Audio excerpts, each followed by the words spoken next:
Hey everyone, it's Lindsay Rhodes, and I've got a new podcast, the NFL Road Show.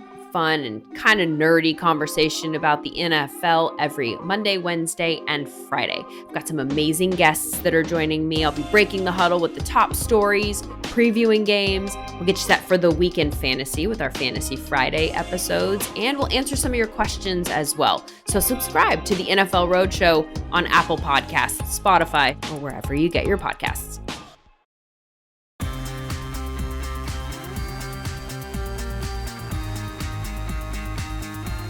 What is up, Hardwood Knocks listeners? I am Dan Favale, coming at you once more without my co-host, Adam Frommel. I am, once again, though, excited to continue our Team Lookahead train.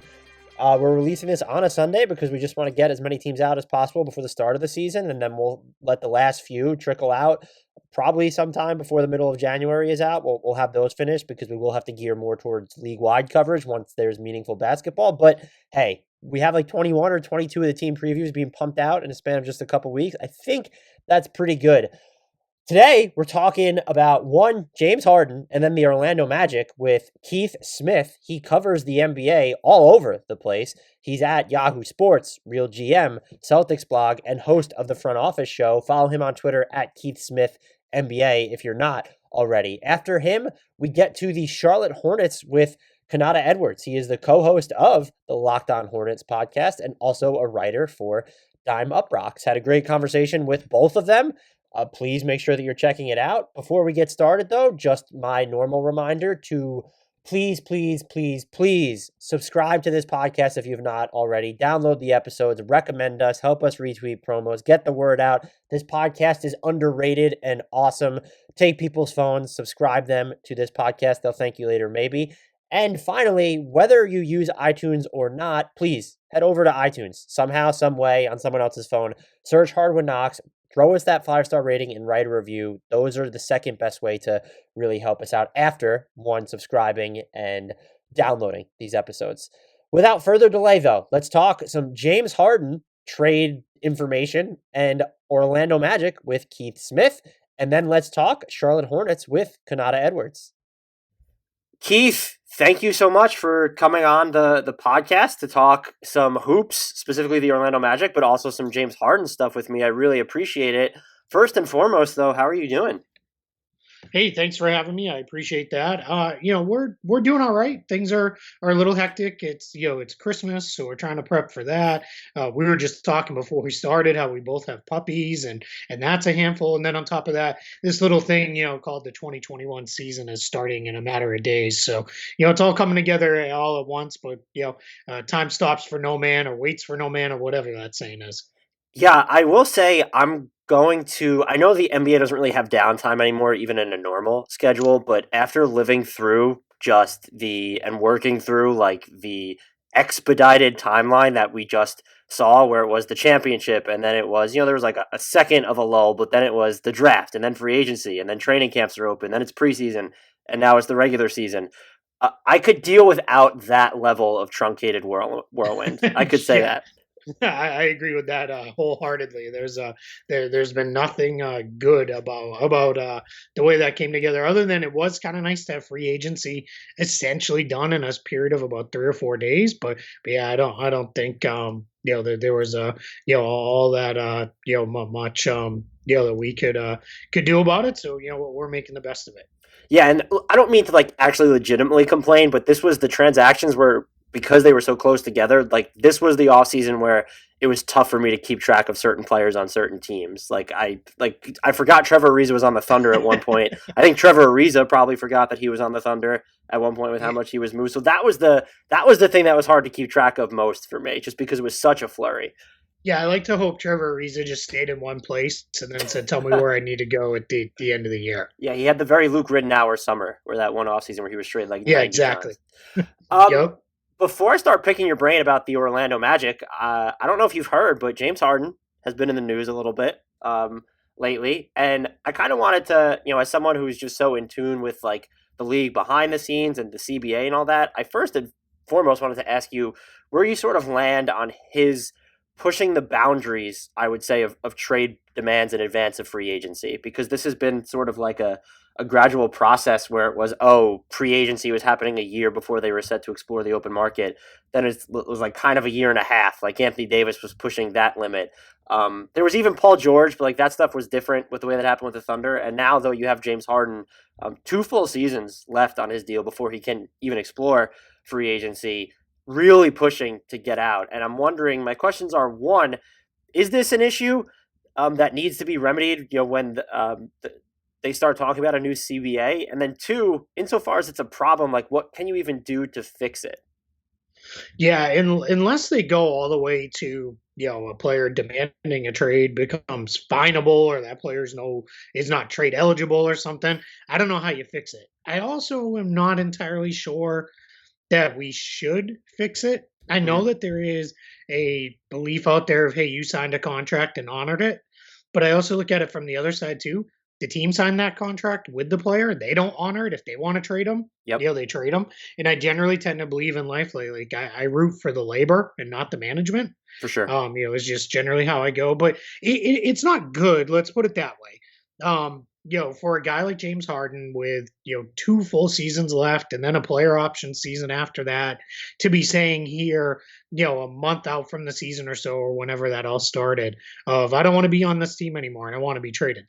This situation, I'm gonna give him a little bit of leeway because the front office changed over, the coach left, one of his high-profile teammates was traded, another very good player, role player for them was traded in a trade that was really kind of designed around bringing in a younger player in that. So that part, I understand, where he would be coming from. I don't love it though, because I kind of think it just sets a dangerous precedent. Like I'm gonna be the umpteenth person to say this, but Giannis just signed the Supermax.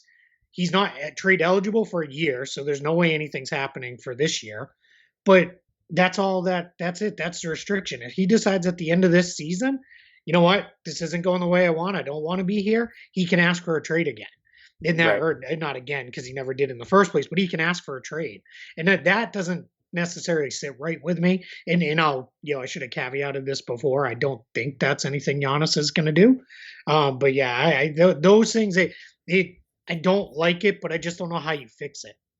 Yeah, and that's what it is I fall in the camp of I'm going to root for the labor over management. And I think, there's definitely, I think there's the question of James Harden has to be tough to play alongside if you're a co-star. I think that much has been proven. And so there's a legitimate conversation to be had there, but there's also another common denominator when all these things started falling apart in Houston, and that would be Tillman Fertitta. And I just feel like he's, as much as he's trolled for conveniently not paying the luxury tax in any of the seasons, even though I believe they're slated for it now, I'm sure something will happen where they're just not paying the tax this year. I feel like he's sort of flown under the radar a little bit too much in all this.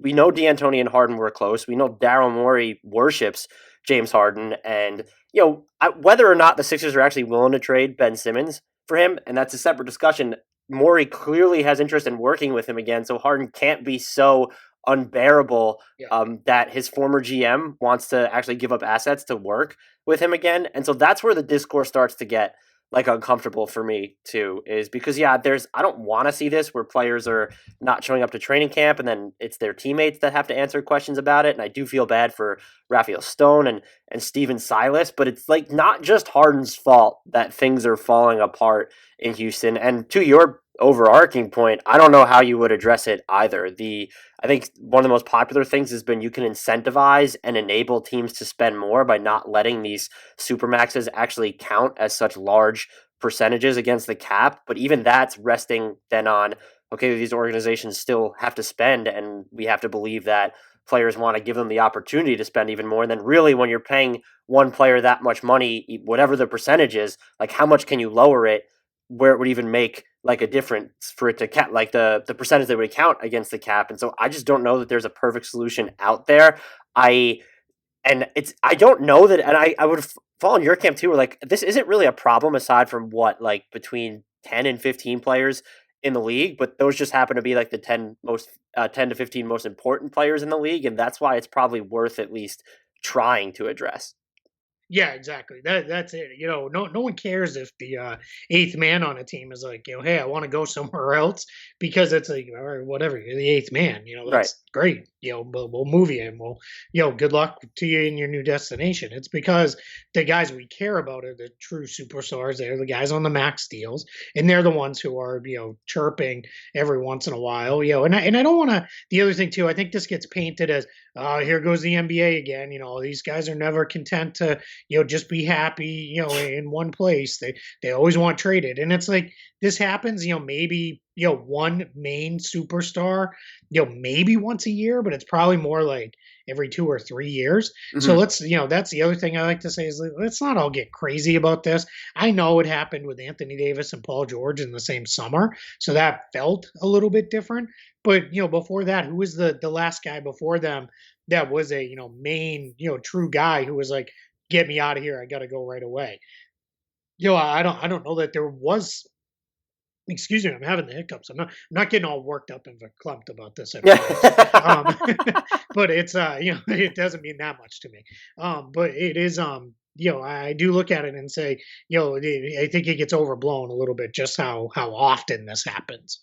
Yeah, and there's even the Paul George situation in OKC. Like I thought that was actually good where he ended up at least signing another deal, and so I thought maybe that incentivized like teams in smaller markets to perhaps take more chances in trades. And I think we even saw that with Milwaukee. They gave up, I think we could all say way too much for Drew Holiday, but it was to keep the star that they have in place. And so, how big of an issue? Like you can still appeal to players in that respect. I know George ended up leaving, but that was like sort of a perfect storm of circumstances where it kind of felt like that OKC team had already run its course somehow with the Russ PG pairing, and then Kawhi hits free agency and is recruiting everybody under the moon to come with him to LA. Yeah, yeah, absolutely. And that's and when I get into those ones, I don't I don't I how do I put this? I get it there. Like I kind of get what happened there, and I don't think the Thunder, with the way that worked out for them, they're exactly complaining. Right. I think Well, things that's went well for them. So that's the other thing. I always look at it as superstars. In general, it used to be superstars don't they don't return the package. You think that they will, but then when you go into but if you go into more recent superstar trades, they have returned pretty good packages. So that's where it kind of becomes, all right, well, if you can get into it pretty deep, what you can do there is you can say, all right, it's I get it, and then I can understand why a team like the Thunder is happy to move Paul George, or why the Rockets they're at least considering all right, well, maybe we can move James Harden as long as we get the massive package back that we want in return.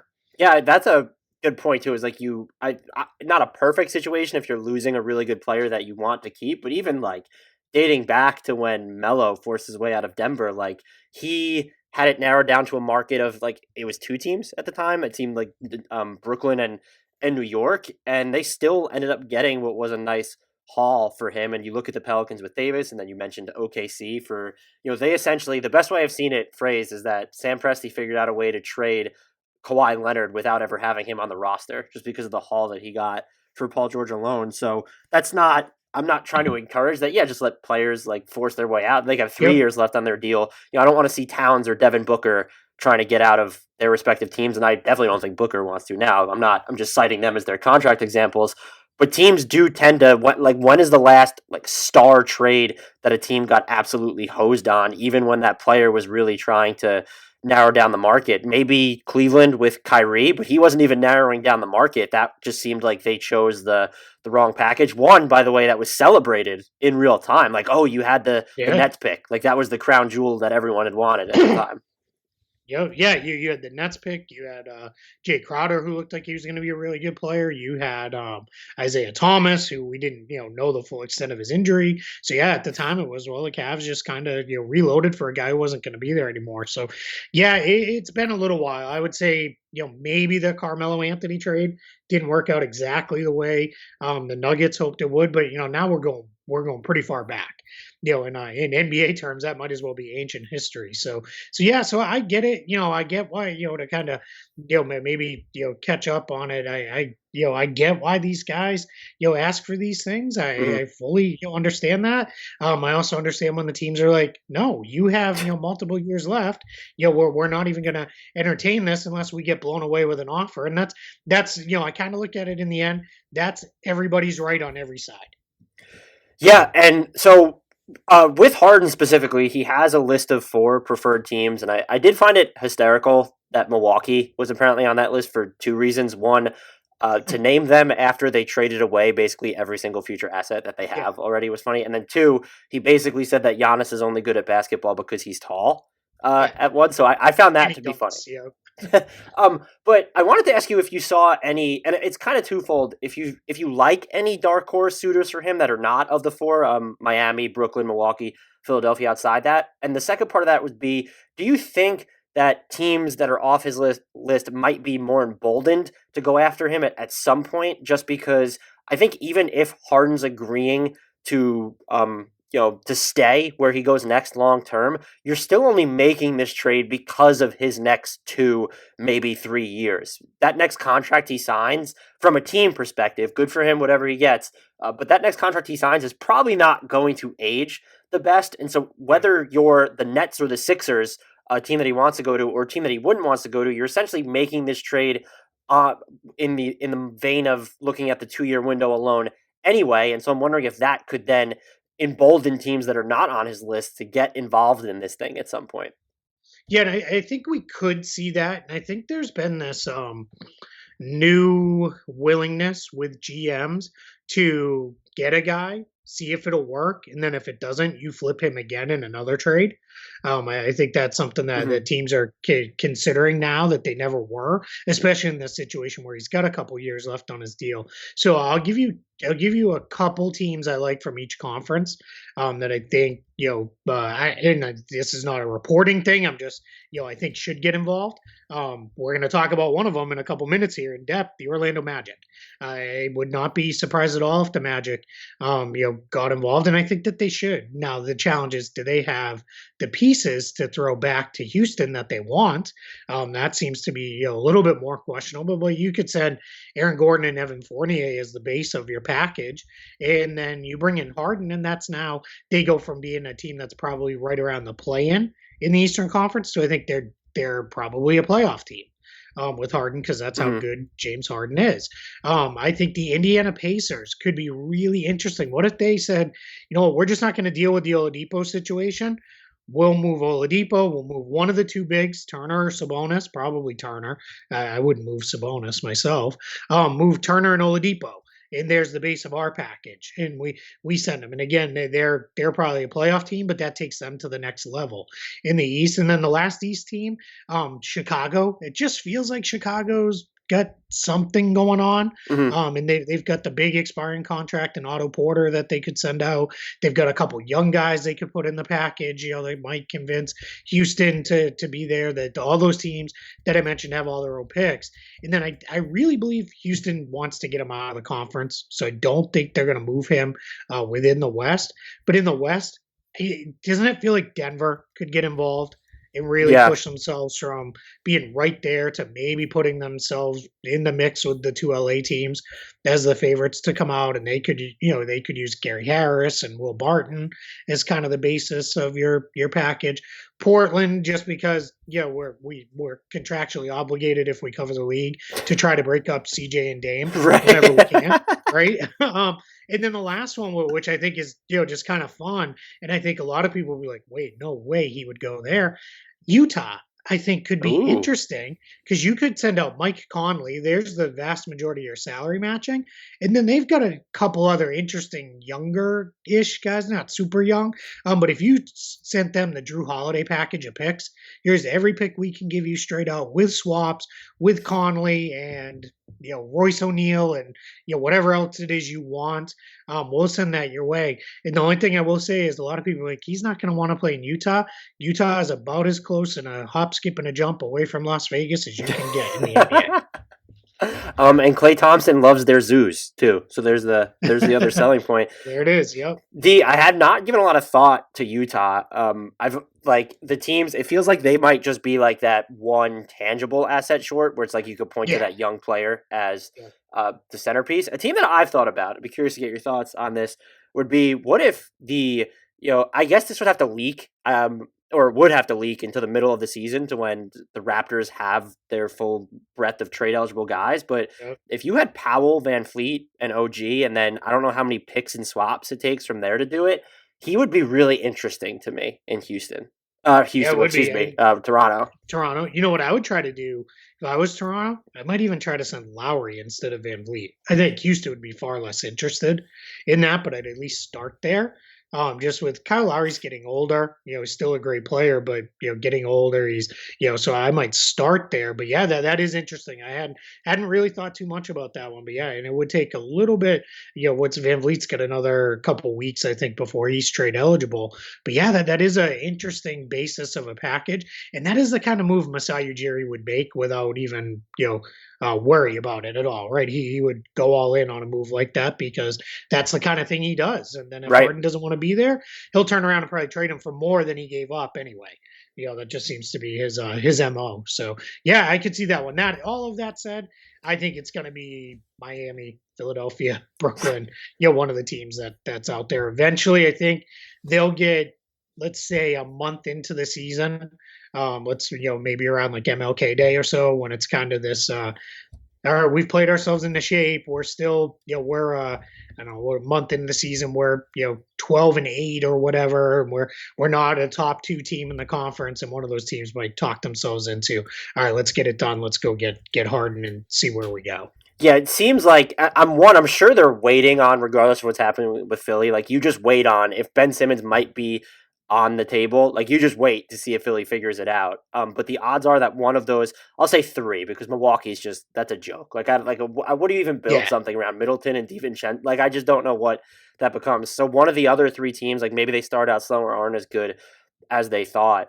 Do you think your expectation though is that he will be moved before the trade deadline? This isn't going to be super like drawn out to the point where he's there the entire year in Houston. It actually isn't. I think if he's not moved within the next couple of days before the season starts, and it gets really hard to trade him because of how big his salary number is and what he's at, just over $41 million. That gets hard to move unless you're sending a big contract back, because otherwise you're talking 2, 3, or 4 guys. That's tough on both the team trading for Harden and the Rockets. The Rockets will have to clear roster spots for all those guys. Mm-hmm. Right now, they have a whole bunch of guys who are set up on contracts that are pretty easily movable to get off of. They can waive guys for a minimum hit or for no hit in some circumstances, and they could really get there pretty easily to open up spots for 3 or 4 extra guys in a deal. Then on the other side, if you're like, let's say you're the Nets and it's mid-season, for all that Durant and Irving both look fantastic, I think you still have to be somewhat cautious of, them health-wise, just to be, on the safe side. Now you're going to trade out all of your depth to bring in Harden.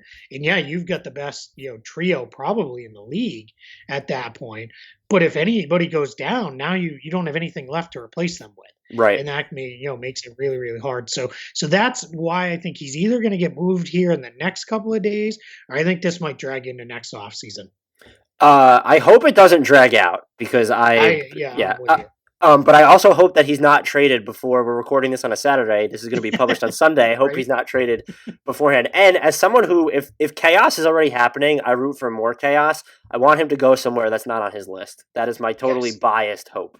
I'm with you as well. I want it to be some team for the sense of like, no, you don't get what you want, and the sense of, I want some team to come out of nowhere and say, you know what, we're going for it. We're gonna push all the chips in, and we're gonna make a run at it and see where it goes. And hey, maybe that's the answer to this whole thing, is that if you see that Paul George didn't go to the initial team that he wanted, James Harden doesn't go to the initial team that he wanted. Yes, Anthony Davis went there, but Kawhi, like Toronto wasn't on his initial list. Like, you roll the dice by if you're requesting a trade 2 or 3 years out from free agency, like there's no guarantee you're going to get to where you want anyway. So perhaps that's just the message that is then sent to the players, which helps this thing again, insofar as it's a problem, which neither of us seem to think that it's like a huge one. Exactly. The Magic, though. Yeah, let's jump into everybody's favorite topic. I say this when I record every single team pod, but I am fascinated by every single team. I'm fascinated by the Magic though, because like they're not fascinating. Like I thought this was going to be more of a after the Isaac injury. I thought this might have been like more of an offseason of upheaval, and they kind of just they tread water. And so I'm just curious as to what you gauge this team's direction to be. Are they really just trying to buy time, like again this season until Jonathan Isaac comes back next year? Do you see like maybe this is like a seismic shift that takes place midseason? They by them doing nothing, they've somehow, I should say, by them doing very little, they've confused me even further about their direction. Yeah, and you're not the only one. I've done several radio and podcast appearances where everybody's like, "What is it? What are they doing?"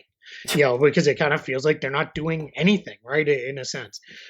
What I will say with the Magic is they went through, after trading Dwight Howard, they went through a long period where they were never bad enough that you could feel like, man, here it is. Here comes in the next superstar. We're in the Anthony Davis sweepstakes. We're there for Zion. They were never that bad. Mm-hmm. They were also never good enough where it was like, yeah, they could, maybe make the playoffs. They were always just kind of in that purgatory point of we're not bad, but we're not good, and we're just kind of blah. And in the challenge, what happened here is, just to kind of catch all your listeners up, no one who lives in Orlando is really from here. Everybody moved here from somewhere else. So there's not this deep rooted attachment to the Magic like there is a team like the Knicks, who they can and have been bad for decades. Mm-hmm. And people are still, they still love them, right? And they're still, all about the Knicks. No one's from here. So what happens with the Magic is they already face an uphill battle in the local market. When the season starts, because of football season in a normal year, because college football is, getting down to it, right? They're Mm-hmm. towards the end of the regular season. College football is king here in the state of Florida, followed closely by high school and then NFL football. So no one really cares about the Magic until Christmas, New Year's-ish. Then the Orlando City soccer team, because nobody came here to Orlando with, I'm super passionate about the, in my case, moving here from the Boston area, the New England Revolution. Man, I love them. I'm a diehard. Like, that doesn't really exist, Right. on that level. So everybody kind of said, you know what? We only have the one pro team, the Magic. Now we've got the second one with Orlando City Soccer. I'm going to throw myself into them and get really, really into them. So by the time they start playing in March, the Magic better be good, or everybody's like, who really cares? It doesn't matter. City has started. They'll carry us right into the next football season, and off we go. So that gives the Magic about a 2 or 3 month window to matter. And if they don't matter, then, it's just, they're off the radar entirely. And so what they did in the last couple of years by being playoff teams was they got people to care again. So that's why when people were like, they're not going to have Isaac, why didn't they bottom out? Why didn't they start trading Vooch and trade Terrence Ross and move Evan Fournier and all this stuff? They don't want to go back to being bad again, because I think they see with the remaining pieces that are left over, or what they'd get back in trade for those guys, they're not going to be bad enough to fully bottom out. They're not going to be able to go the Oklahoma City route necessarily and really tear it down to the studs. So they are looking at it as, if we can't get that bad, we might as well stay competitive, stay good, be in the playoff mix, and see where this group can go. There's not something to like maybe trying to suck up being bad for 1 year and land the type of player in the draft that would maybe draw more interest there? Or is it just so far, the detachment is so far gone that that's not even like a logic that could prevail at some point? No, there is, but I think they believe, and I don't think that they're necessarily wrong, that unless you really moved Vucevic, Gordon, Ross, Fournier, Yeah. Every single veteran on the team in a trade, and took back, only young players or really bad, older players on bad contracts, I don't think they believe they can get bad enough to get down to that level. I think they look at it as whatever we would get back combined with the guys we would keep. Fultz, Isaac is obviously hurt, but Markelle Fultz and some of the younger players like Chuma Okeke, Cole Anthony this year is a rookie, Mo Bamba once he's back and going. I think they feel like those guys combined with whatever we get in return, that's going to keep us just good enough that we're not going to be able to get into that mix, for a top, 3 or 4 pick in the draft. Now, whether that's right or wrong, who really knows? Because I think, you wouldn't know until you started making those kind of trades. And, clearly, right, we could jump on any one of the trade machines you like out there and start making, trades that make the Magic really horrible. But the question becomes, well, what do you get in return? The other thing is, I don't know how much value their guys really have in trade, where you're going to take back probably questionable bad money, but is someone giving up really good prospects and picks for Nick Vucevic? I don't think so. Right. Not with 3 years and $72 million left on his contract. Evan Fournier, that one maybe because he's an expiring deal. But Terrence Ross, that's another 3 years. He's probably somebody I could see them moving at the trade deadline. And then Aaron Gordon, his value, as I talk to people around the league, it's just all over the place. Right. So I think your challenge is, what are you trading these guys for? And the last thing that they can afford to do is just trade them just to get that money off the books, because that's not something that's going to play real well. People are going to have to be like, all right, well, we got picks and we got this, young guy we can watch and at least root for and see what he turns into. And that is, that's the challenge. I just don't know that package is coming back their way. And one of the other things to this too, and as someone, nationally, so someone like myself covering the league that's just choppering in here and there, like, and looking at different things, we tend to over romanticize the rebuild. And now that they have, and I've yet to really adjust my thinking for the play-in tournament existing, like, it's a little bit easier to stumble ass backwards in to a playoff spot inside the Eastern Conference now. And so, like, that definitely supports their thinking. A part of their thinking revolves around Markelle Fultz, and I knew the consensus was that the Magic are way higher on him than anybody else, any other team was around the league. But I saw that the Athletics' Josh Robbins wrote that they just view him basically as their cornerstone of the future. Is that one, accurate? Is that two, and more importantly, like, smart, a fair representation of what he's capable of? I know, the big thing was he shot 50% off mid-rangers post All-Star last year. That's no joke. He definitely looked more comfortable. Feels like he's going to be a disruptive defender across both guard spots for a good part of his career. But I just don't know that I see a path watching him play to building a good to great offense around him. And if you're not going to have your offense go through him, I'm also not sure what his value then becomes on that side of the floor. Yeah, no, that's a great question. What I will say is, nobody knows the Magic better than Josh does. So if Josh says it, there is definitely truth to it. What I will say is, I think that there's levels to it. I think it's Fultz and Isaac, are 1-1A for that team. I think they are, you could put them in either order. And that's how they would feel. Now, as weird as this sounds, in some ways, Isaac, despite all of the missed time, is more of a known quantity than Fultz is. This is a guy who's never made it through a full season in his first 3 years, and now he's going to miss his entirety of his fourth season. But you know what he is. He's a all defense level guy. When he's healthy, right? And that's going to be the last time I'll say that when he's healthy part, because that's I could say that after everything I say about Jonathan Isaac. I should also say too, I'm not entirely rational. He's one of my favorite players in the league to watch because I think he's just an absolutely destructive defensive force. I don't think there's a position he can't guard, at least in switches.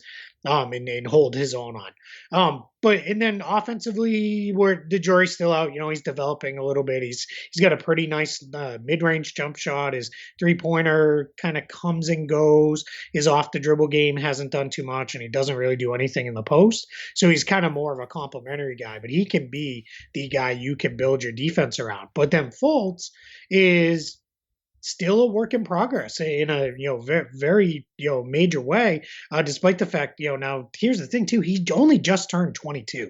I know he seems a little older because feels like he's been around forever, and it's been like a tale of 6 different careers in that process. Exactly. Yeah, and it's funny because somebody said to me, "Doesn't it feel like sometimes like he's played for 6 teams versus just two?" Yeah. And I said, "Yeah, that is kind of true."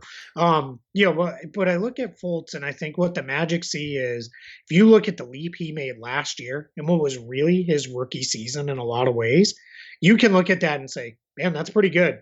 For a guy who hadn't played before, or played very much before, I can feel pretty good about that. And I think they are now looking at it as, all right, this guy has enough size, he has enough ability, where more and more teams are going to these two ball handler lineups, Mhm. two guys. I think they look at it as he's a versatile guy because of his size. He's 6'4", he's got good length. He can slide over and be your two guard and let Cole Anthony kind of blossom into being your more traditional point guard type role because Fultz can clearly hold his own. So I think that is why the team is so very high on him. But I would say Isaac is right there behind them. And it is interesting when you talk to people with the team, they almost always mention the two of them in tandem, which is partially tied to being related to the exact same horizon contract wise. You mentioned Cole Anthony.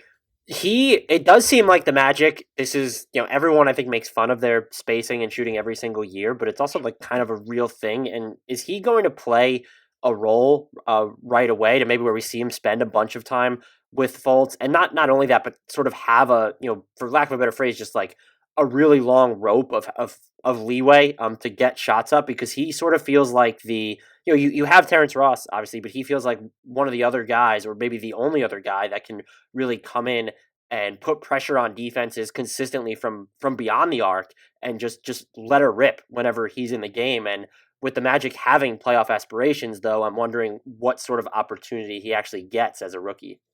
Yeah, that's a great question. I think it's going to be a big one. I would not normally say that with Steve Clifford, but I think what Anthony has shown is his body is NBA ready.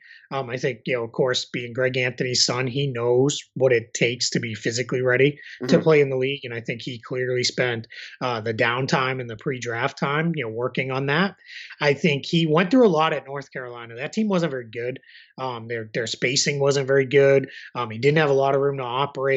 I know he had some injuries that he played through. So I think you're seeing him in the preseason really kind of show he might be a little bit more NBA ready, which sounds weird for a 20-year-old than normally what we see. And I think you are going to see him play a decent amount with Fultz because this Magic team desperately needs people who can create offense off the bounce because it is Fultz, Fournier sometimes, and that is it. There is not another guy on this roster outside of if Cole Anthony can do it that you feel comfortable with breaking a defense down and making a play. Aaron Gordon can do it on occasion if he's got the right matchup, but like Ross is a guy who's dependent on others getting him shots. Vucevic is relying on running sets and things like that, and then everybody else on the roster are either spot up shooters or somebody like Michael Carter Williams, who I really like what he's become, but you don't want him doing too much offensively. So it really comes down to as long as Anthony can hold his own defensively and doesn't turn the ball over, I think he will play and play a lot for the Magic right out of the gate. And I think you're going to see a similar thing with Chuma Okeke, who is last year's first round pick. I think he's going to get on the floor quite a bit too, because again, he's a guy who you can feel pretty good about taking a few dribbles and making something positive happen. And that's just in such short supply on this team. Yeah, he was he clearly the other rookie I'm going to ask you about for them was Chuma Okeke. Sorry, I'm jumping all over your outline here. Oh, that just means that I love doing that. That's just more so that's one mostly for me, and then I do feel bad when I send them to first time guests at how long they tend to be because I'm talking myself through everything within it. They're more so for my benefit. But yeah, Chuma Okeke. So you think that he's going to play an actual role because again, it comes back to the playoffs, but then he also misses all of last year. So is there the element of you have to bring him along slowly, and then just also they have like bodies for days. I'm not saying they're necessarily the right bodies, but bodies for days across those 2, 3, 4 spots. Yeah, I do think he is going to play. I think he faces a little bit more of an uphill battle than Anthony does towards immediate minutes, because I think what's going to happen with the Magic, their starting five, assuming everybody's ready, is Vucevic, Gordon, Ennis, Fournier, and Fultz. Ross is the first guy off the bench.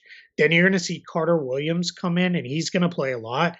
And I think they feel comfortable enough with him defending anybody 1 through 3 that's in some ways, one of the guys Okeke has to beat out Mm-hmm. for minutes there. And Carter Williams, I know a lot of people don't watch the Magic. They've probably given up on him.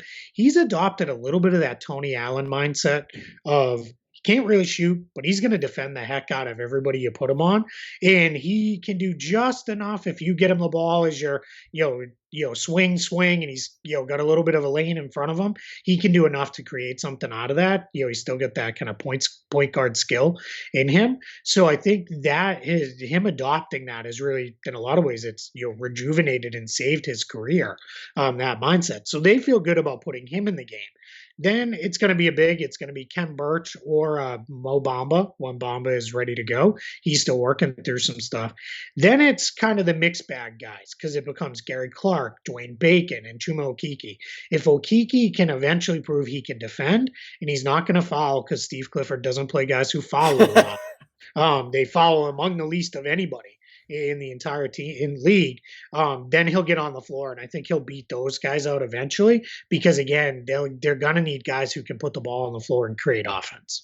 You had mentioned Michael Carter Williams and they had some killer second units with him in the game last year. What do you view as like sort of the spitting image of that this year? Because I do think they have to, like, the second unit is going to have to change a little bit if you're want Cole Anthony in there, obviously, and then if Chuma Okeke's factoring in, we have Al-Farouq Aminu too. So what is sort of that that bench rotation look like? I think you mentioned that Ross will be the first one coming off the bench, and then it'll be, we assume, MCW. How do they flesh it out from there? Is Mo Bamba going to definitely be the backup center once he's actually healthy, or is Ken Birch still going to factor into that? Again, it's just they have so many different bodies on this team. Yeah, I think Birch has a chance to really win that job, and there are a lot of people who believe Birch is more conducive to winning right now because he doesn't really do anything that hurts you, but he clearly doesn't have the upside of Bamba, right? Mo Bamba, when he looks good, you're like, I see it. I see why this guy could be, this dominant, force at the five. He can block shots. He can move his feet. He's got range. He can score inside. The problem is then he commits, 4 fouls in 10 minutes and he's on the bench, or he goes through these games or he's out there for 20 minutes and you're like, did he do anything? Like, I don't remember him being on the court, which is, if you're a big man and you're completely nondescript, that's not good, right? You can kind of get away with that as a wing a little bit, I think, but as a big, you better be doing something. So I think what you're going to see early on is we know Isaac is out for the year. Al-Farouq Aminu, kind of the surprise of everybody as training camp got started, we were told he wasn't going to be ready. Then we got an update. It was either on the first or second day that he is out for he's out for a while. They didn't put a timeline on it. He had another procedure on his knee. So I think those two guys are going to be out for a while, Aminu and Isaac. Then Bamba is making progress is all we're kind of hearing. It sounds like he feels like he's more ready than the team does right now. So we'll see. I don't think he's going to be in the rotation, at least, for the early part. So that's a long way of answering your question to say Steve Clifford really only wants to play 9 guys. I think early on, because of the makeup of this roster, he's going to have to go to 10 and just play 10 deep. So it'll be Ross, Carter Williams, Birch. I know those 3 are going to be in the rotation. Then I think Gary Clark. Then I think the 10th guy will be Cole Anthony. And then I think Bacon and Okeke will get in there on the nights when somebody is out, at least initially. And I think there's the potential that as the season goes along, Okeke eventually slides in and kind of takes over a little bit of probably some of Carter Williams' minutes, maybe some of Clark's minutes. Maybe they go a little smaller on that backup grouping. They're talking about playing big though with Birch and Vucevic together at times, which is something I don't fully grasp and understand, and I guess I need to see it to really see what that would look like in meaningful games. But I think that's the direction where we're going into, because I think you're going to see it be kind of a flexible grouping once you get past those first few guys. Once he's healthy by the team standards, what is the path to having Mo Bamba stay on the floor? You mentioned he's kind of nondescript, and that's in certain moments, and that's probably like the perfect way to describe him. But he's like also, is it just the matter of having a more NBA ready body, or hitting the 3 more consistently, or not fouling as much? And then to your point about him being nondescript, like, you could really not feel him being in the game and then look up and he just has like 3 fouls in the span of whatever minutes, and that just doesn't even make sense. So what is like the pathway to him actually having a consistent role in this rotation once he is healthy enough to do so. Yeah, if he's giving up his fouls at the rim, the Magic aren't going to mind as much. It's the stupid ones when he's, 25, 30, 40 feet from the basket, pressing up on a guy for no real reason. And he reaches in and gets a dumb one. Those are the ones that kill him. The I two can't or three he imagine gets Steve around. Clifford coaching that player, by the way. Yeah, no, and that's not exactly the way he wants it done either. So that starts to become a problem. So I think, clearly I think what the path was here was, I always say this, is him and Nick Vucevic were supposed to be like ships passing in the night. As Vucevic aged out, Bamba came in, and then Vucevic was either traded or became a backup. And I think the ideal would have been to trade him, get pieces, and then Bamba slides in, and he's your starting five, and you're building a starting group that is, the longest and maybe most athletic in the entire league. And I think they believe that's a way you can win. And if you look at what Jeff Weltman and John Hammond have done in their other stops in Toronto and Milwaukee specifically, clearly they believe in, draft long athletes and then let them develop into something. Mm-hmm. I think now the challenge with Bamba is every time he gets going, something happens. Right. It's an injury, or in this case of last season, he got COVID, which is really scary. And it sounds like everything is good. He says he feels really good, but I think the team is quite rightly being cautious with that. I think as everybody kind of says, there's still a lot we don't know about athletes coming back from COVID. So I think that they're just being very cautious with that. So, but let's be optimistic and hopeful here. I think the hope is he takes over for Birch, when he's ready to go, and that by the end of this season, you can feel better about if you have a trade that makes sense for Nikola Vucevic, you can move him and feel good about, all right, Bamba paired with veteran center X, then we're good. Right, we're solid for 48 minutes at the 5 and go. I think there might be a little bit of belief that if Isaac bounces back and lost anything from this latest knee injury, athletically, maybe he starts to become more of a 5. And I've been begging for them to play him more at the 5, because I think he can just be absolutely devastating there. But that is where I think they're looking for Mo Bamba. Ultimately, that's what they want to see out of him. And that's, I think how they hope this progresses forward. But the challenge is it may not be at the end of this year now. Now it may be, another year in, which is not the end of the world. But by that point now, Bamba's looking for that second contract. And it starts to get a little bit messy. What also kind of complicated this too is the timing of everything. So he has the stress fracture in his left leg in his rookie year. And then I think Vooch hits, that's Vooch's free agency summer too. It's like you kind of had to make the decision of, maybe they, like before then, they had given more consideration to letting Vooch walk and just leaning into Bamba. But if if he's coming off an injury, and like you said, you don't know what his athleticism might look like after that, the timing of like Vooch's contract, like they were almost, you never want to let good players walk away either. Sorry to interrupt you, but on top of it, you just made the playoffs for the first time in forever. That is, yeah. So there was the sense of, Vooch was an all-star. Can you let Vooch walk when he was an all-star? You made the playoffs. You took a game off the Raptors, and everybody got all excited for, a day there where it was like, holy crap, Toronto's doing it again, and the Magic are gonna upset them and all that stuff. And then you add it all together and it became like, all right, I can see why Vooch got 80 million or 90 million or whatever it was over 4 years. All right, I kind of get why that contract happened. Do you view Eric Gordon's passing jump as real and something that they're going to milk even further this year? I think towards the second half of last season, he averaged like a crazy amount of potential assists. He did some stuff like with his back to the basket, and it feels, in anticipation of this, I haven't been watching too much preseason because I don't want it to influence a project I'm working on at Bleacher Report, but I was watching stuff that he was doing, and it feels like they're kind of getting him in even more pick and rolls now. And so do they actually believe in that passing, and is that just how they're going to use him from now on? If it simultaneously feels like they use him differently every single year and never in the proper context of what his strengths are. Yes, provided his jumper comes back around.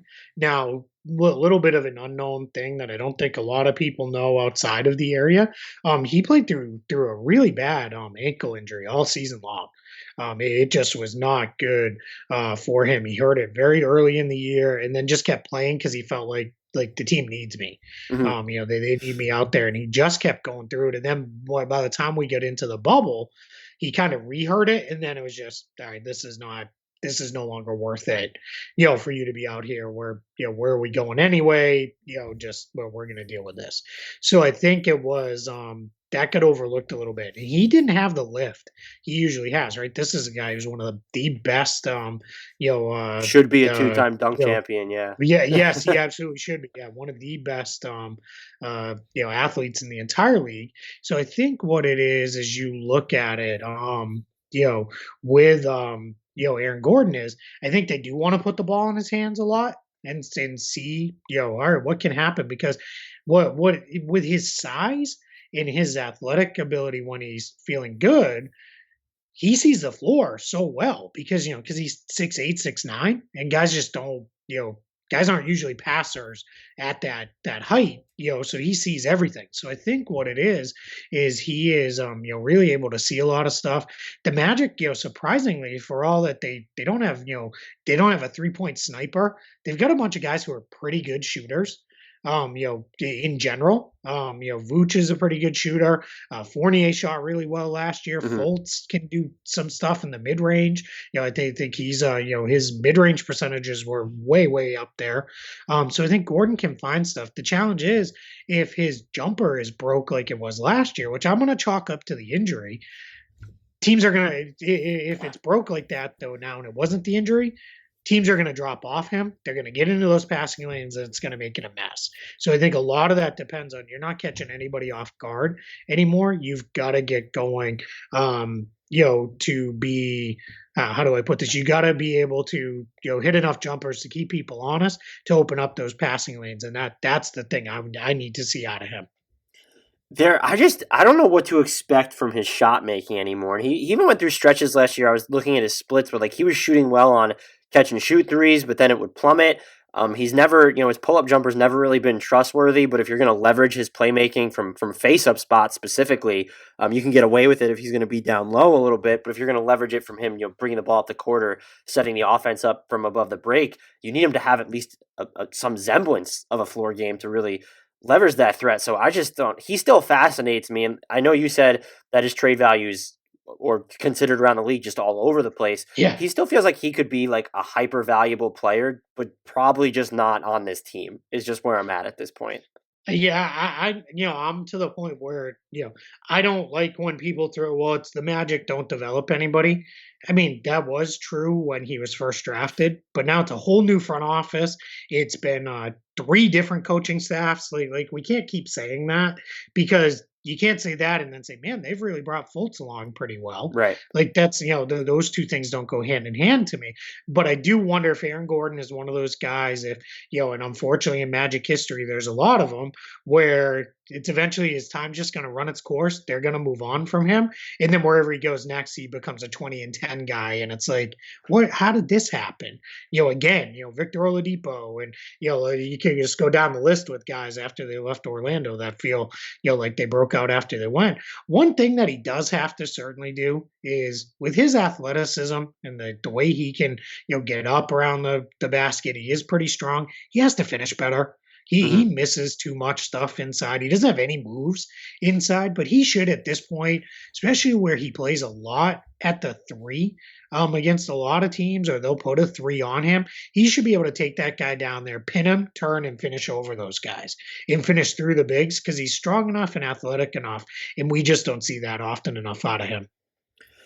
Do the Magic still view Vooch as a super important part to their long term? I think you could make the case easily yes, just because there's no certainty behind him. There's Birch, which is fine, but you don't know really what you have in Mo Bamba at this point. At the same time, let's say that they're not firmly in the playoff discussion, and I don't know how interested they'd be in, if they're in contention for 9th or 10th, do they view that as something they're going to chase or not?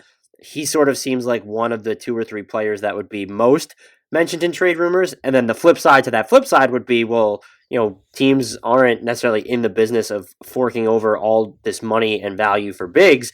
And he has, including this season, 3 years and 72 left. I don't think he's super overpaid. That's just not bad value for what he does, but it's also not the way, a lot of teams play. He's not going to necessarily be a focal point in all these different situations. So I'm having trouble just like grappling with how one, he necessarily fits long term, because it does feel like the Magic might soon be headed for just a wholesale facelift. Yep. But at the same time, it's like, well, where's he really? Like, what are they supposed to do with him? Yeah, no, and that's totally fair, and I get exactly where you're coming from with that, because it does feel a little like, all right, what are you? I mean, as a team around this guy. Now, he is really important to them because he is their best player.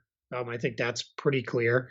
To the way the roster is built, he's the guy who's been here the longest, so that has some, real importance to the team as well. And I think there is, this thought around it, as what you mentioned is, well, if we get rid of him, what do we have behind him? Right. To your other point is, what are you getting back for him right now? Because I think the single biggest challenge with moving Vooch is he's owed $72 million over the next 3 years. Now it does decline, but not by enough where you're like, yeah, there it is. There's a steal. Yeah. It goes from 26 to 24 to 22. And now he is, what is he? He just turned 30. A couple months ago. So, his age 30 season, I think his game should age quite well. He's never been overly dependent on athleticism or, anything like that. He's very strong. He's, I don't think a lot of people know, but he's one of the best rebounders in the game because he's got great hands and his positioning is excellent. As he's extended his range, I think he is a valuable player. But the problem is, whenever anybody asks me about Vooch trades, I'm like, sure, yeah. Where do you see him as a great fit? Yeah. And everybody kind of goes through the list and they're like, yeah, I don't know. And I'm like, there it is, right? I think if for whatever reason Milwaukee wanted to move on from Brook Lopez, I think he'd be awesome in the role they asked Brook Lopez to play.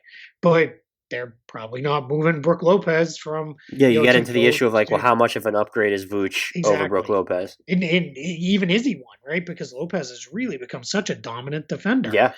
There was a point where you could have talked me into, I could see Brooklyn throwing some stuff together, and but that would mean moving off DeAndre Jordan. They're not going to do that. Toronto, there was a point where I thought that maybe made some sense, and maybe if they really wanted to pivot and say, all right, we're not going to do anything big, but we're going to rebuild this team kind of on the fly and try to get back in there with these smart role players. I think he could make some sense there, but that's about it. As you kind of go through the Western Conference teams, there's not a whole bunch of teams where it makes sense that they would give up. And then that's the other thing, and because of his importance to the Magic, because it's not like if Mo Bamba was knocking on the door and it's like, we got to free up the spot for him, then your return package doesn't need to be as good, right? You can really kind of say, all right, I get it. Let's just, go. But if the return package needs to be really good because you don't have anything else in place, well, what are you looking at? I mean, people love pitching the Warriors idea. They don't want Andrew Wiggins back. That's not, they're not going to do that. And I'm one of the, remaining people who's not in the Andrew Wiggins family who still thinks he could still be good. Must be in lonely. the right situation. Yeah, it's nice though because I go to their family barbecues and we talk to each other and talk each other into it. But that's the challenge, right? Is where do you want to go? And then and then invariably somebody's like, well, the Kings. And it's like, yeah, but Vladdy's not there anymore. So you can't just pitch every a former Yugoslavian country player to the Kings and assume that that's okay, right? It's and they're clearly looking to get younger around Fox too. Exactly, right? Yeah, they're not going to do that either. So yeah, that's where I think it becomes. The Magic are probably riding this out for at least another year, maybe two. And then I think when he's $22 million and expiring, then it's very easy to see, all right, who needs a center? There'll be a number of contracts that you can trade one for one for that. And it'll make sense at that point. And I think, then that's when you start to look for a trade there. But right now, there's nothing jumps out at me that makes sense for either side. Yeah, the only one I had really thought about was San Antonio, because it feels like if they just included literally any one of their young wings with salary filler, it would make sense. But they're like sort of I don't want to say that they're the Magic of the East, but like their direction is all over the place right now. Like they're trying to straddle two timelines too. So I don't think they just re-signed Jakob Poeltl to what I think was one of the better value contracts of the entire offseason. Did he even get Mason Plumlee money? He was super cheap. Right around it. Yeah, basically the same. And give me Jakob Poeltl for that salary any day. I think he's actually okay. I think he can play some. So yeah, that's that one. What would be would absolutely break the heart of Magic fan would be trade Vooch to San Antonio, and then he goes on to win a title and just 20-10 in that run, because it just feels like what would happen for the Spurs and kind of to the Magic if that deal ever came together. I don't mean to make you focus too much on trades, but I look at the three players that are most interesting to me where I feel like they could be moved as Terrence Ross, because he has value everywhere just based off what he brings. Fournier, he has value everywhere. He's also in the last year of his deal. And then even Gordon, like part of the thing with him is he's going to want a third contract soon. Like that's what they're coming up on for him. He has 2 years left on that deal. So if you sort of had to rank the likelihood that those three players finish the team on a different season, how would that order shake out for you? I think Fournier would be the one I would say is most likely to be traded, just because he's in that last year of his contract. I don't know that the team necessarily wants to be the ones to pay him his next contract. I don't know that they see that as something that really makes a lot of sense for them to do. So I could see him being moved. Ross, like you said, every year at the trade deadline, every single contender is, what are you looking at? More shooting. So of course Terrence Ross fits literally everywhere in that situation. So I think what you would be looking at with Ross is, all right, let's go get him moved off to another team, and that that could probably actually net you a couple nice assets in that deal too. A decent I think you could get a protected first for Ross. I think a lottery protected first if a team was if you're I'm just making this up, but if you're Philadelphia and you're like, this guy puts us over the top to really be a true contender, and I think their bench still needs some work, and let's face it, that team can always use more shooting. Yeah. Just the way they're constructed. I think that's a deal that you could see them say, we'll give you a lottery protected first for him, and that would be something that would make some sense. And then the last guy, Gordon, I think Gordon is probably a year away before we see him, maybe moved, and it looks like he goes on to be something else somewhere, and just see, it is what he really needed, kind of that breath of fresh air, on that. And the one other thing I'll say with the Magic too is, they tend to work pretty quietly. If you think about the Fultz trade, that was never even a thought for anybody that would happen. So I think if anything happens, it is more likely that this is going to be something that kind of comes a little bit out of nowhere, and everybody's kind of like, oh, okay. And then the last piece for them, kind of related to trading those three guys, is a lot of that to me ties into what are you doing with Fultz and Isaac, because they're both extension eligible. Yep. So where are you going with this? Are you trying to? My guess is, I believe they are trying to get them on team friendly extensions right now, and they're not. That's not going to happen. So that's going to drag into next year. And then they're both restricted free agents, but they're clearly guys that the team wants to keep. So then it becomes, how much are you paying for them? How much are you forced to pay them? Does some other team that, do the Knicks with cap space and ready to maybe take a step forward next year force you to pay one of them? Does Cleveland or Dallas or one of these other teams that those guys could really help? Do they come in and say, hey, now here's a $20 million a year offer sheet, and you got to kind of stare at it a minute before you match it, right? So that's I think factors into whatever their future is, has to factor into the futures of those veteran guys around them. Yeah, that was a good point. I don't even know what I would pay Isaac at this point, just because of the impossible, injury. Right? Yeah, like I don't even know how. They have to be so far apart on a number. Like if they're talking, you're not going to go next year either, because it's not like he's coming back in the middle of the season, and you can be, all right, he looks really good. Let's go. So yeah, my guess is the Magic. I said this on another appearance somewhere. I said my guess is they're probably like $12 million a year. That's what we'll do. And I'm sure if you're Isaac, you're like, get out of here. Yeah. No. For sure. And then that becomes, all right, well, let's take it to a restricted free agency, I guess, and see. And I think that's where, if you're the Magic, you have to be a little bit nervous, because like a team I really like for him, like Dallas, Giannis is off the board now. Yeah. Dallas is going to have max cap space. They're not going to give it all to Isaac, clearly. But what if they said, hey, we've got $35 million in space. We can give $20 million of it to Isaac, because even if he's not exactly perfect, we've got enough talent to make it work without him. But with him, he changes. Now we're a title contender. if he gets back and is the defender he once was.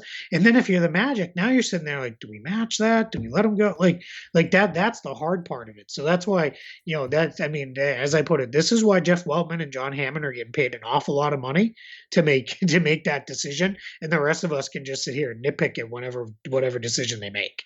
I would be absolutely paranoid if I was Dallas about paying both Kristaps and Jonathan Isaac, but that would be the defensive fit, and they already have, if they keep Richardson and then they have Dorian Finney-Smith, that all of a sudden becomes like a top-tier defense. That's and Luka, then you just put Luka wherever, right? Yeah. And just say, you defend that guy, and we're all going to help you for the rest of the time, and then you literally can create everything on offense, and we're just here to finish. I look at it, I'm like, man, that is... Yeah. It is. That's getting pretty far out there, but that's the one I dream about sometimes.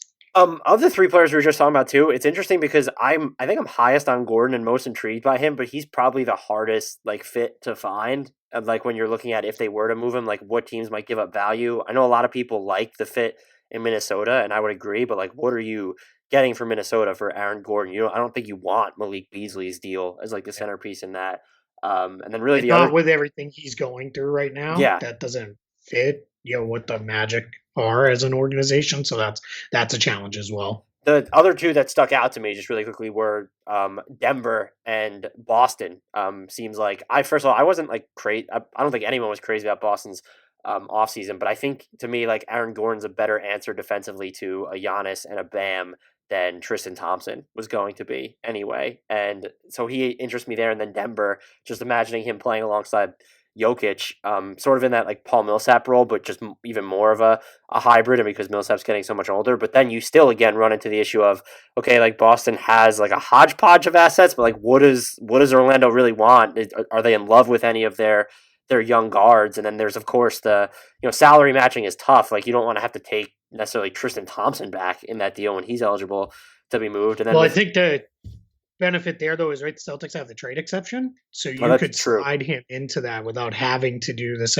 You could maybe say, hey, you guys want Robert Williams and Romeo Langford and 3 first-round picks or a protected pick or whatever it is. I think you could maybe get there that way, just because of that the existence of the trade exception, because you're not having to send back money necessary to match. I totally forgot about that trade exception. That is a good point. And they're not, I guess they can make that work. If they far enough beneath the hard cap at the moment. Yeah, because they have about 21 million under the hard cap, and Gordon's about 18. So that does work. Not that I've looked at it a time or 10. Yeah. But yeah. The one that I think I've probably pitched 5 million times over the last 2 or 3 years is Gordon and Fournier for CJ McCollum. But now I think Portland's done what they've done to beef up their forward line, so I don't think that's as necessary of a move for them. But there was a point in time where I was like, this just makes perfect sense. For both of these teams. McCollum can come to Orlando, be the lead scorer, the lead guard, be kind of the face of the franchise. And then Dame gets 2 guys who really fit in well alongside him. And like I said earlier, we're contractually obligated to break those 2 up whenever opportunity, knocks. But I've pitched that one 1 million times. Yeah, that would, pre-Rocco, that would have made a lot of sense. Yeah, now with Covington and Jones Jr. there and re-signed Carmelo and Gary Trent Jr. kind of blossomed. I think he can do some of the things Gordon can do defensively, just a little bit smaller. I just don't think there's that room now that makes the sense it once did. This question's always loaded because everything in the NBA is so matchup based now when it comes to lineups. But what do you think ends up being the most used or best closing lineup for this Magic squad? I think it's Vooch, Gordon, Ross, Fournier, and Fultz. I think it's James Ennis goes out, Ross comes in. Maybe if you need defense, you go to Carter Williams in place of Ross. You could do a little bit of offense, defense there. Mm-hmm. There's the potential if Cole Anthony really develops into a knockdown shooter, he could get those closing point guard minutes over Fultz. I just don't necessarily see it. So that I think, as boring as it may be, I think that's what it is Vooch, Gordon, Ross, Fournier, Fultz. I'm hoping the answer to this one won't be boring. Is there a quirky lineup you want to see them try? Just an offbeat combination that maybe even Steve Clifford would be totally against using and wouldn't immediately think of using, that you are hoping they test out at some point this season? Yeah, I have a whole bunch of them if Jonathan Isaac was healthy, but since he's not, Yeah, he does make this exercise significantly less fun. yeah, because with him you can put him kind of anywhere 3 through 5 and feel like, all right, it makes sense. Now I'm just kind of plugging in pieces around him. I want to see them do some stuff with Ross. Maybe Gary Clark at the 4 because Clark showed some stuff as a shooter, and then you could do Ross, Clark, Vucevic, Fultz, and Anthony. Because I think you've got just enough shooting to work around those two guys that you can open up the floor a little bit for them to be offensive creators. So I'd like to see them mix in a group like that. That's a really interesting one that I didn't even give some thought to. I would love to see them, and I probably campaign for this every year, to move Gordon to the 5 for spurts, and then let's try to surround him with a combination of shooting and then enough defense and be really small. And the 4 players I have would be Fultz, Williams, Anthony, and then I'd probably put Ross in there as the other one. That is so small, but it feels like between Fultz and Williams, maybe you get enough positional defense and ball containment on the perimeter. And I really like the idea of Gordon as a 5. It just doesn't seem. I mean, one, they've clearly gravitated him towards the completely opposite direction. But yeah. I'm a sucker for small ball units, and he seems like one of the guys in the league where we talk about small ball 5s all the time, but it feels like he would actually be able to anchor those units. Yeah, just worry you don't have a lot of rim protection there, but you do have good defenders that can keep guys in front of them. And then my worry becomes you might be able to force misses, but can you corral the ball? Yeah, can you rebound it? Yeah, I think that becomes your kind of lone issue there because for all of his gifts, Gordon's never really been that kind of rebounder. I think we all think he could be. I think some of that is he's only ever really played with Vooch, and Vooch is he's gobbling up so many of them, and I think Gordon is kind of they've almost kind of taken that approach of all right, you got it, I'm gonna get headed up the floor versus kind of crashing in there himself. But yeah, that I would. The challenges they can be a lot of times a boring team because of you just kind of know what it's going to be. There was points last season where I could tell you within 30 seconds to a minute their entire substitution pattern before the game even started. Wow. Unless there was foul trouble and because you just knew, all right, well, Augustine's going to come in for Fultz, at the 6-minute mark, and they're gonna take one of Gordon or Isaac out, and they're gonna put in Ross, for them, and then Fournier's gonna go out, and then Fournier will come back. You just knew exactly what it was gonna be. It was that rigid, and I think that can work when you're really, really good. I think we've seen that at times, but when you're not, I think that's where the creativity could really get in there. I just think a lot of that is lost because you don't have Isaac's versatility, you don't have Aminu just as that extra forward that you can put out there because there are other forwards other than Clark are now right. It felt like this team had 8 power forwards for a number of years, and now it feels like they've got Gordon and maybe kind of Gary Clark, and that's it.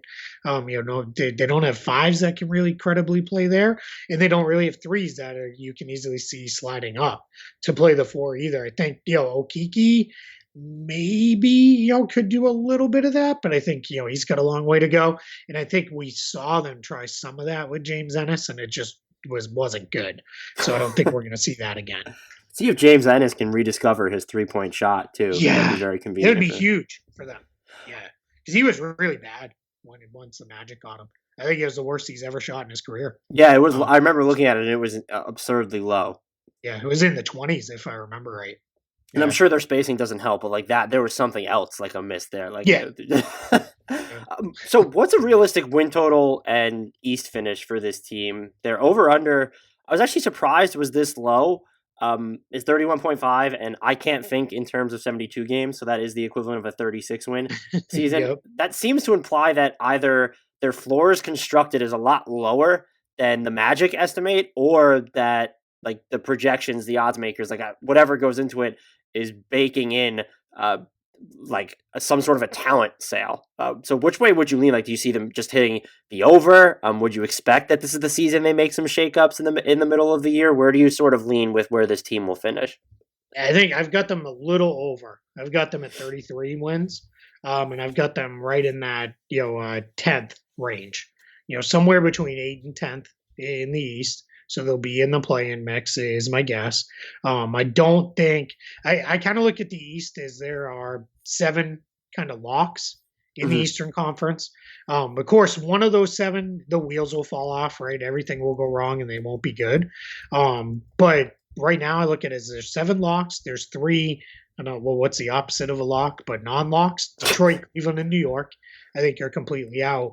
And then I think Charlotte, I'm on the fence because we don't know what's going to really come of Gordon Hayward here with this broken hand. If he misses time, then I'm worried about that. If he's in there, I think Chicago, Charlotte, Orlando, Atlanta, Washington, 8 through 12. You can almost tell me any order. Yep. And I'm like, all right, I can see that. There. I think Washington and Atlanta are probably a little bit better than the other 3. And I think Orlando's squarely right in the middle of that grouping. And I think they're maybe the ones I feel most confident about what they are. I don't think that they're going to be very bad. I also don't think they'll be very good. And I think their floor is somewhat high unless they do a full scale sell off. And I also think but I think their ceiling is extremely low as well. Yeah, and they're a lot of those teams that are in the mix for those final couple spots, like the Magic are at least still kind of built to get stops. And you can't really say that about Washington. I wouldn't say that about Charlotte. Definitely shouldn't say that about I couldn't even say that about the Hawks. Like you would need like Hunter and Reddish, and they could build some interesting defensive units, but they're basically pivoted away from like all their interesting defensive youth. I mean, Dunn's there too, and I think that, defense in the regular season wins games, which is why the Magic have been like such a staple in the middle of the conference rather than the bottom.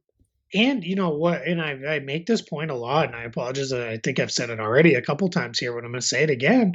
They don't ever foul.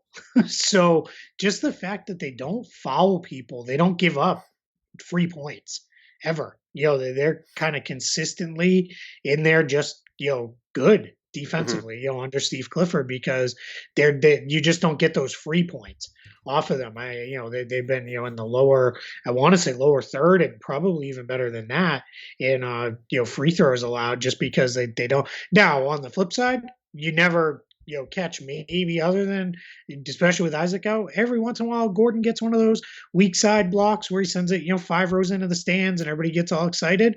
But you get very few of those. They're just good positional defenders who are solid. They do that. They turn, they block out their man, they get their stop, and they go. They just don't commit fouls, at any kind of rate. Where it's pretty rare that a Magic game is the other team's in the bonus with 7-8 minutes to go, and you're like, here we go. This is going to be one of those 45-minute long quarters because we're going to shoot a million free throws. That just never happens. Yeah, that's why the roles for Bamba once he's healthy and Cole Anthony this season are so interesting to me, because Steve Clifford's thing has always been, don't foul, which Bamba is going to foul, and then don't turn the ball over too. And as just a rookie guard with Cole Anthony, I think you could assume that there would be turnover issues and that'd be a roller coaster. Yep. Is there anything I did not ask you about these Orlando Magic that you would like to touch upon before I let you go? I mean, we didn't get in and do like a full scale breakdown of Dwayne Bacon's game, but that's okay. I don't think anybody cares. So no, I'm just being a wise guy with that. No, man, I think they are what they are. Right. This team is, they're the Magic, I guess, is the best way to put it. I don't have any other better way to put it than that. I think that's just what they are, and you feel like, all right, they're not going to be horrible. They're not going to be really good, but you're also probably not tuning in to watch them on a night-to-night basis because there's just not a lot exciting here. I think they're one of those teams when I'm watching them, I'm going to try to be like, hey, Cole Anthony and Fultz are on the floor together, and try to get 3 or 4 people to at least flip over on League Pass and watch it. But yeah, I think this is probably going to be a lot more of the same. And then I think we're another year away from some real evaluation of what do we do with this roster going forward, and where are we headed, because I think there are definitely decisions to be made. And the self-reflection can work both ways with this team, looking at how they're built, right? Like, I think the assumption would be, that they would strip it down and start over, but they're also kind of built, if they wanted to go all in on a win now player, they can do that. I don't know if they have you mentioned them in the James Harden sweepstakes. Looking at other potential offers, it feels like them winning that would be dependent on the rest of the market. But if there's another player who's just not on the top 10, top 15 level that becomes available, they really could push their chips in. I don't know that I'd advocate for it, but I don't think that they're tethered to well, we have to stay in the middle or start over. Like they do have a path to try and double down. Well, they're the ones that I see you could really throw. What is it gonna? You could really see them, convincing them. Let's get in on Harden. Let's just see what happens, and that is, that's where we're gonna really push and we're gonna try. We're gonna try, a big home run swing here and see what we can do. And I just don't think, I don't think that's the way it'll go, because I don't think that's the guy they want to have there right now, especially as with what it would cost them. But he's a guy that I would love to see them make that kind of swing. I would be there for it, and Harden feels like a Florida man, James Harden. I would be here for that version of him. Well, I tell people all the time, James Harden, favorite off the court diversion just down the road in Tampa. There's lots of it. There's not as much here in Orlando of the nightlife clubs that he enjoys, but just down the road in Tampa, he can get all the fill he wants. Yeah, he could take in a Raptors game and then get all the fill that he wants. Yeah. That's why Raptors aren't trading for him, because they won't be able to get him to games on time.